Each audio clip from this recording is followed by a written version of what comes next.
seja muito bem-vindo ao Dentro da Área, programa aqui na tela da TV Assembleia, que te leva ao melhor do esporte maranhense. Saiba o que vai ser destaque no programa de hoje.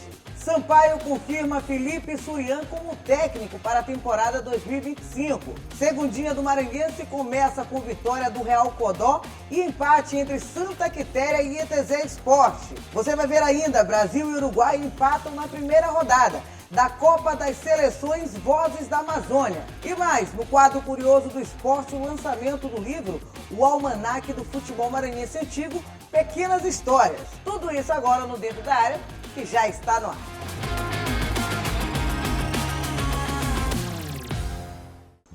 Dentro da Área já no ar aqui pela tela da TV Assembleia, a gente começa o programa de hoje sempre acionando meu querido amigo Gregório Dantas. Greg, seja muito bem-vindo. E aí, Dani, tudo bem? Tudo certo, tudo tranquilo, graças a Deus. Que bom, né? Graças a Deus. Eu sei que a gente começa de novo o programa, né, com o Giro da Área. Né? O Giro da Área, sempre aqui no programa. A gente começa com o Giro da Área, destaque para a Raíssa Leal, que na etapa de Sydney da SLS ficou em quarto lugar. A australiana Chloe Covell foi a campeã da etapa. Acompanhe.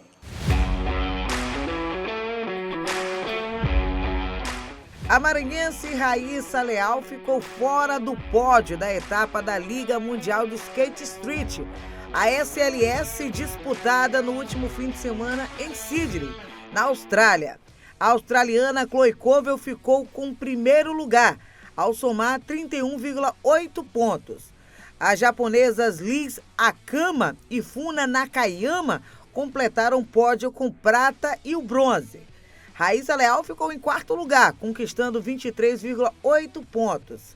A fadinha, neste momento, ocupa a terceira colocação no ranking mundial, com 190 pontos. A japonesa Umeka Oda lidera o ranking feminino com 220 pontos, seguida pela compatriota Aliza Akama, que tem 210. Essa etapa da SLS é a penúltima parada, antes do Super Crawl, que é a final, que será em São Paulo entre os dias 14 e 15 de dezembro. Antes, ainda vai haver mais uma etapa, em Tóquio, no dia 23 de novembro.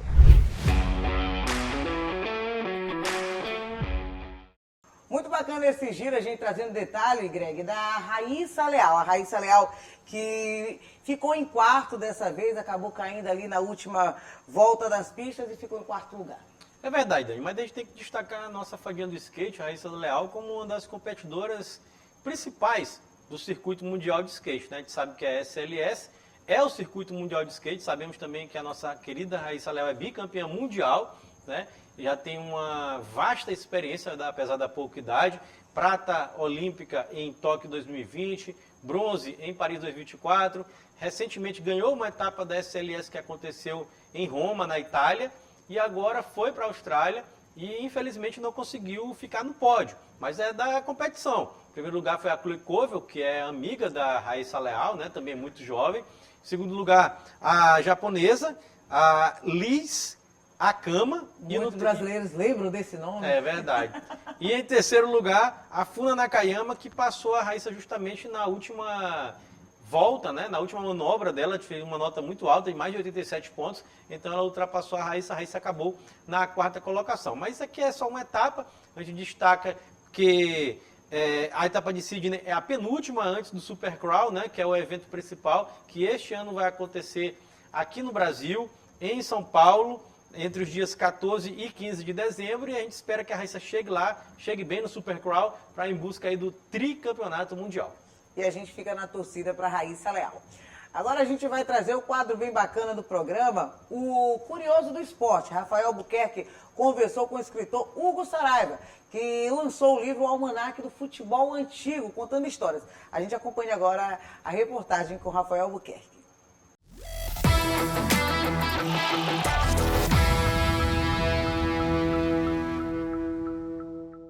Mais de um século de história do futebol no estado, resumido no livro Almanaque do Futebol Maranhense Antigo, Pequenas Histórias, o quinto livro do escritor Hugo Saraiva. Selecionei 94 histórias para contar nesse novo livro, e dessas 94, boa parte já constava nos livros de Sampaio, Maranhão, Moto. Eles foram atualizados e revisados e atualizados, né? Mas boa parte já constava nesses livros, e no meu último, que era o Almanaque dos Clubes Menores de São Luís.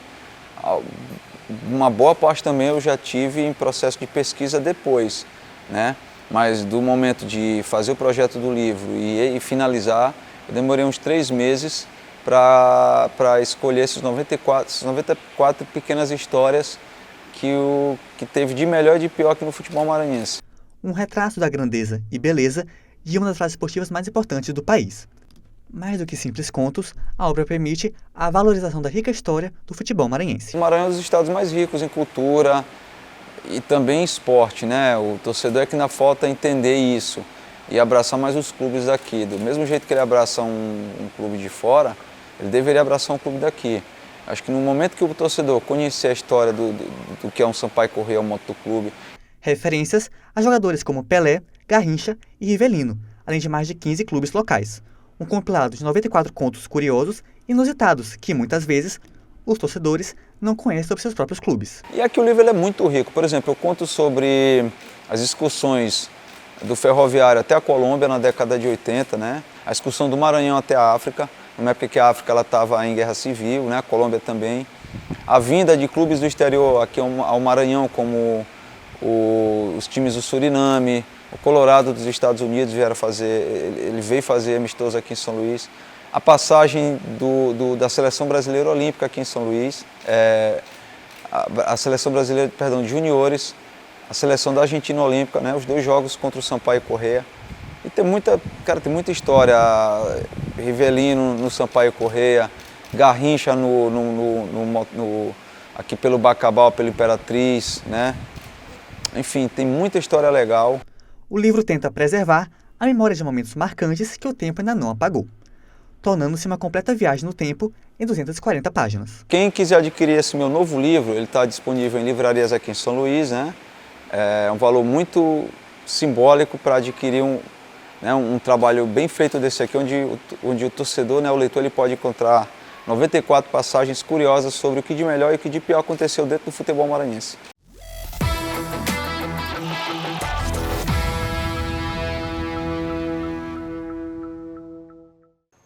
Muito bem, Rafael Albuquerque trazendo aí as informações. Conversou com o escritor Hugo Saraiva, mais um livro lançado falando sobre o esporte maranhense e futebol em especial. Greg. Verdade, Dani, a gente tem que sempre ressaltar, né, o Saraiva, que já é praticamente um parceiro aqui do programa Dentro da Área, da TV Assembleia, sempre ao lado do Rafael, né, trazendo histórias do futebol maranhense, sobre clubes antigos, história dos principais clubes do estado do Maranhão.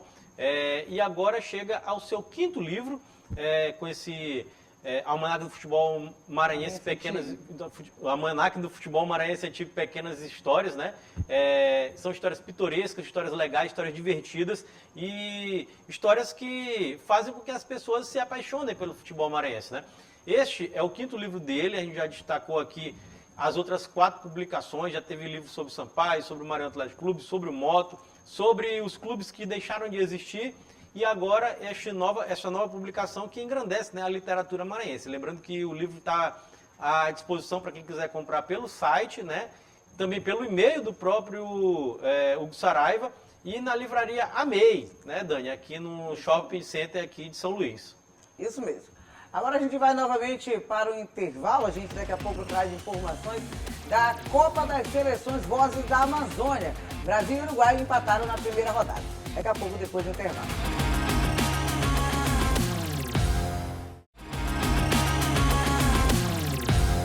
Volta com o programa Dentro da Área, te levando o melhor do esporte maranhense.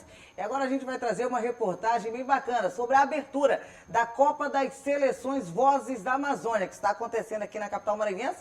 E teve jogo de estreia Brasil e Uruguai, onde terminou empatado. Acompanhe na reportagem. Um estádio novinho para receber uma nova competição.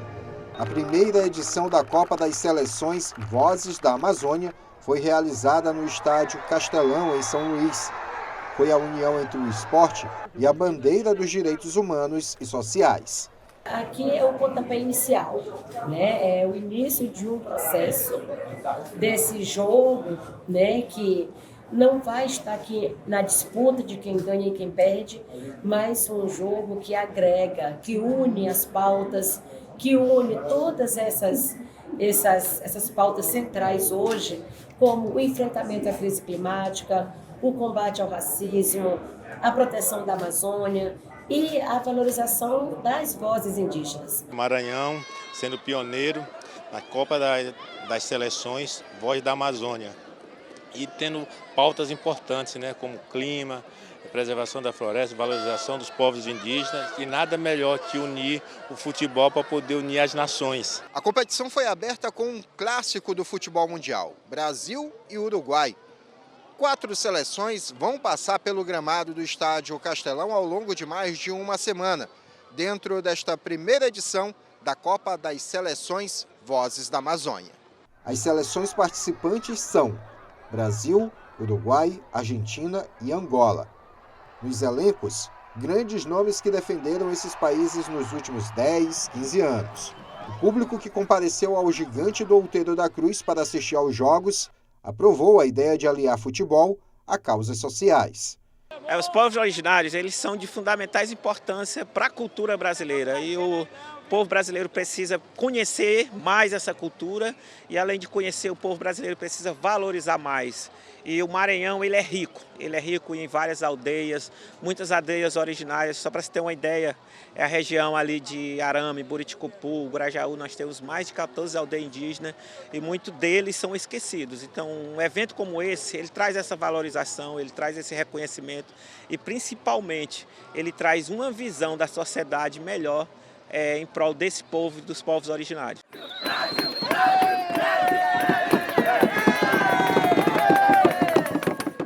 Empate entre Brasil e Uruguai, onde contou com ex-jogadores em campo aqui no Estádio Castelão, Greg. A Copa das Seleções começou já a ter o pontapé inicial. Começou no Dia das Crianças, né? Dia de Nossa Senhora também, né? Aqui no Estádio Castelão. Bem legal, até porque foi uma reabertura do Estádio Castelão para o público, para os atletas também. O Castelão passou por algumas reformas, inclusive elas foram elencadas pelo secretário de Esportes, Naldi Lopes. Aí você pode acompanhar aí na reportagem do nosso amigo João Francisco, né? E Dani, esta competição ela tem um caráter acima do esportivo, que é uma competição de conscientização com relação ao meio ambiente, com relação também ao combate ao preconceito, combate às desigualdades, principalmente ao preconceito racial e o preconceito contra os povos originários. Inclusive, a ministra dos povos originários, que é maranhense, a Sônia Guajajara, estava presente, você também pode acompanhar na reportagem do nosso amigo João, né? E, claro, com chave de ouro, encerrando um confronto entre Brasil e Uruguai, que um Brasil e Uruguai sempre é um Brasil e Uruguai, né? E no Uruguai nós tínhamos até o goleiro Carini, que foi goleiro do Botafogo, goleiro da seleção uruguaia por algum tempo.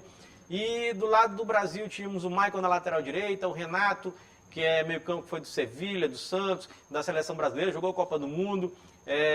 Outros atletas famosos, Somália, que era o porta-voz, né, dessa competição, foi em todas as redes de televisão, de rádio, divulgando a competição, e claro, Paulo César.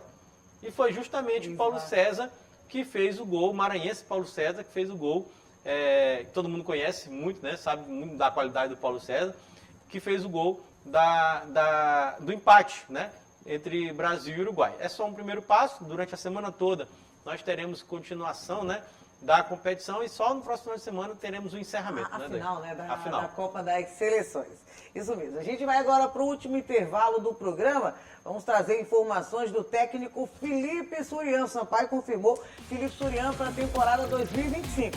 E a gente também vai falar sobre a rodada da segundinha do Campeonato Maranhense. Segura aí que já já a gente volta.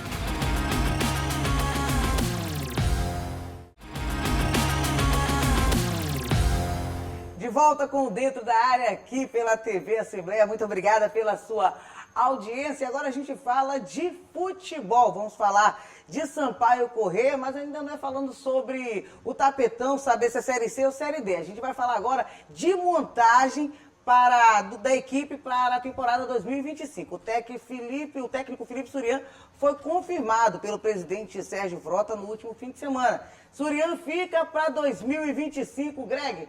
Seu pai começou a anunciar a temporada 2025 e foi com a permanência, não é nem chegada, a permanência do técnico Felipe Surian para 2025. Eu vou começar o meu comentário com uma frase do próprio presidente Sérgio Frota, presidente do Sampaio. E aí cabe ao torcedor do Sampaio, da Bolívia querida aí, ver se essa frase procede ou não. Disse o presidente Sérgio Frota. Abre aspas. Abre aspas. O Surian já mostrou que é um treinador capacitado, comprometido com o trabalho e tem gestão de grupo, o que é fundamental nesse processo de condução de uma equipe de futebol. Fecha aspas. Agora eu vou dar a minha opinião particular. Completamente equivocado. O Felipe Surian provou que não é capacitado. Comprometido com o trabalho? Pode até ser. Tem gestão de grupo? Não tem gestão de grupo. Tanto é que jogadores do próprio time foram afastados por suspeita de negociata. Estão sendo investigados pela polícia. Isso é gerir grupo? Seu próprio grupo está sendo investigado pela polícia, sendo que o próprio time denunciou os atletas. Então, não procede também. E se ele tivesse, realmente, isto eram fatores, né, essenciais para uma condução de uma equipe de futebol. Só que ele não tem isso. É um cara sério? Até o que me aparenta ser, né? As pessoas dizem que é, né? Eu não conheço pessoalmente o Surian. Nunca tive nem a oportunidade de entrevistar ele. Mas as pessoas dizem que ele é sério. Mas capacitado, ele já foi técnico do Sampaio uma vez em 2021, ele foi demitido por incapacidade. É a terceira ou a segunda passagem dele? Essa é a segunda /terceira. É verdade, é a terceira, que então, tá assim, continuando. o próprio presidente Sérgio Frota, quando demite ele em 2021, prova que ele é incapacitado. Aí recontrata o Felipe Surian. Na mesma situação que foi demitido da vez passada. Exato. Para resgatar o Sampaio, Pra salvar. para não cair para uma Série D. E ele tinha 4 jogos. Ele ganhou 1. E o Sampaio caiu. Então ele não é capacitado. Não é capacitado para este cargo. Não é capacitado para este cargo. Não sou eu. São os resultados que mostram isso. E o próprio presidente Sérgio Frota demitiu ele justamente por isso. Porque não acreditava na capacidade dele. E agora ele contrata o Surian e diz que o Surian vai ajudar na montagem do elenco. Da montagem do elenco para disputar o quê? Não sei. Né, Dani? A gente não sabe. O que o Sampaio vai disputar no que vem? Não sabemos, porque está no tapetão, né? Está no mundo judicial a questão se o Sampaio joga a Série D, para onde foi rebaixado matematicamente e merecidamente dentro de campo, é bom se deixar isso bem registrado, ou se joga a Série C, né, que está tentando de todas as formas juridicamente permanecer na Série C, aproveitando de um erro, que foi um erro mesmo, da equipe do Caxias. É isso. Mas o Sampaio, eu acho que até demorou anunciar a permanência ou saída. Ele não saía daqui? Do Felipe Surian, questão de pré-temporada. Motoclube, Maranhão Atlético Clube já está com data já marcada de começo, né, do início de pré-temporada. Lembrando que o Sampaio não sabe se joga a Série C ou Série D, mas o Sampaio joga a Copa do Nordeste, fase de grupo, é o único maranhense que está lá, e a Copa do Brasil. Demorou demais para estar anunciando já começo de 2025. O Sampaio demora, concordo com você, né? É muito atrasado com relação aos outros clubes do estado do Maranhão, principalmente o Moto, que já tem técnico, já está, Zé Augusto já trouxemos aqui, inclusive, está montando já o elenco todinho, anunciando jogadores, inclusive anunciou o Pitbull agora, não foi? Felipe Dias de volta, a equipe, o volante Felipe Dias. Isso, que dá capitão, inclusive, do Moto em 2016, 2017, ali onde o Moto fez uma... Acho que a última... Aquele acesso ali batido para a Série C. Vamos chamar de a última temporada... gloriosa ali do Moto. Como um time grande que é, né? Foi a de 2016 que o Moto conseguiu resultados positivos, título maranhense, sobe para a Série C do Campeonato Brasileiro, que é o que a gente espera de time grande, né? Então, depois disso, não. Aí degringolou, né? Mas traz o Felipe Dias de volta, o Pitbull, como conhecido. Vai chegar no momento que 2025 vai ter não tem nem calendário. O Campeonato Maranhense e, a priori, um jogo da pré-Copa do Nordeste. Pois é, chegou no fundo do poço, né? O fundo do poço. Mas é isso. Então, o Moto está fazendo sua parte, o Maranhão Atlético Clube também trabalha. Nós temos aí a informação de bastidores, né? Que o Maranhão está quase fechado já com o Flávio Araújo. Inclusive, o Rei do Acesso conseguiu mais um acesso, né? O Piauí subiu, né, da segunda divisão do futebol piauiense para a primeira divisão. Então, mais um acesso aí para conta do Rei do Acesso, Flávio Araújo. E o Sampaio muito lento. Agora sim, finalmente, anuncia o Felipe Surian, que não tinha ido embora. Então é um anúncio de um cara que não foi, né? A volta dos que não foram? É, a volta dos que não foram, então o Sampaio começa seu processo. Como a Dani disse, para a temporada 2025, tem estadual, vai em busca do bicampeonato, tem a Copa do Brasil, porque é campeão maranhense. E receita é boa da Copa do Brasil, Isso. da Copa do Nordeste. Tem a Copa do Nordeste já na fase de grupos, o que é bem importante, bem interessante. E aí tem a incógnita, né? A gente não sabe se é Série C ou Série D. Isso mesmo. E agora a gente continua falando de futebol, agora a gente vai falar de segundinha do Campeonato Maranhense. Tivemos uma rodada de grupo neste fim de semana. Olha, o Real Codó venceu a equipe do Timon em Santa Quitéria, empatou com o ITZ Esporte no fim de semana. Greg, continuou a competição, apesar da disputa ter sido, o Tupã ter desistido antes, faltando menos de 48 horas para começar a segunda divisão, mas aí já teve a rodada iniciada. Interessante que no programa passado a gente anunciou toda essa segundinha do futebol maranhense, né, Dani? Contando com o Tupã. Só que aí, na quinta, o Tupã entrega a carta de desistência, né? Dizendo que não participaria da competição. E olha que o Tupã tinha elenco, estava treinando, estava tudo direitinho, né? Mas a direção do clube chegou à conclusão que não... Seria mais gasto... O que é óbvio, mais gasto do que lucro. E porque a única coisa que faz essa competição ser interessante é se você conseguiu acesso. Se você não conseguiu acesso, você vai ficar quebrado, né? Então o Tupã, com medo disso, desistiu. Todos os jogos vai perder pro WO. E aí é uma tristeza, né, Greg? Que ano passado o Tupã ali bateu na trave na semifinal, sendo eliminado pro Imperatriz. A gente tinha falado no ano passado que era bacana ter a volta do Tupã pro futebol maranhense. Tupã que é tricampeão maranhense, pouca gente sabe, mas é tricampeão. Tricampeão, década de 30, né? Tricampeão maranhense da década de 30 e acabou agora saindo. Lembrando que ano passado teve uma parceria e esse ano não estava com parceria nenhuma, com uma parceria privada. Exatamente. E aí, falando da rodada de abertura, começou no sábado, como a Dani disse, Dia das Crianças, né? O Real Codó venceu a equipe do Timon, lá no estádio René Baiman, 2-0, né? Largou na frente aí nesse grupo A do Campeonato Maranhense da segunda divisão. Já na cidade de Cantanhede, acredite se quiser, viu? Estádio Birancastro, Santa Quitéria jogou em Cantanhede contra o ITZ, empatou em 1-1.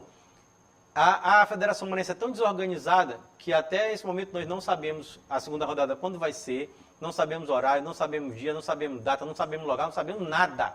Novidade, Greg? Nenhuma. Isso aí é uma coisa, infelizmente, uma prática quanto mais rotineira da FMF. Atuando em casa, ao lado da torcida, o Real Codó, né, ganhou por 2-0, como eu já falei.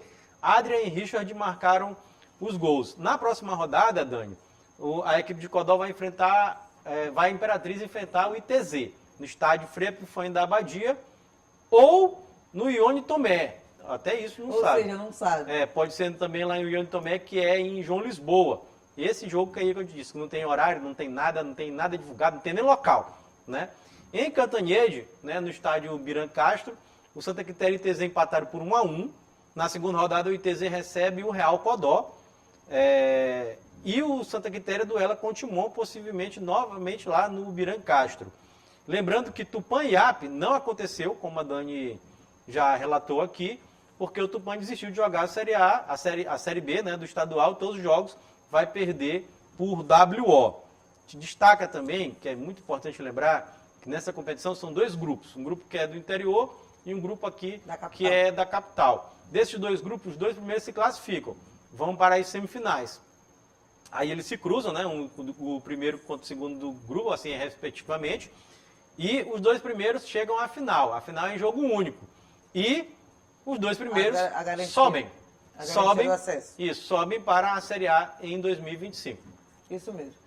Greg, fim de papo do nosso programa. Quem quiser assistir novamente, rever nossas reportagens, onde encontrar o Dentro da Área? É verdade, o telespectador pode acompanhar nosso programa através dos nossos canais de interação, né? Tem o nosso site, que é o al.ma.leg.br/TV. Tem também o telefone da nossa redação, que é o 3269-3028. Nosso WhatsApp, que está passando aqui embaixo da sua tela. E eu destaco que esse programa tem reprise Dentro da Área, toda terça-feira, às 7h30 da manhã e às 2h da tarde aqui na tela da TV Assembleia. E bom lembrar também que o Dentro da Área está completo, na íntegra, bonitinho, lá no YouTube da TV Assembleia. Você pode ir lá também encontrar as matérias, as reportagens especiais, entrevistas, e aí pode comentar, curtir, compartilhar com seus amigos, com suas amigas, vizinhos, todo mundo. Porque o Dentro da Área é multiplataforma. Greg, Multiplataforma. obrigada de novo pela sua presença. Tamo junto. E a gente se encontra na próxima semana. Gente, até lá. Tchau, tchau. Tchau, gente. Até mais.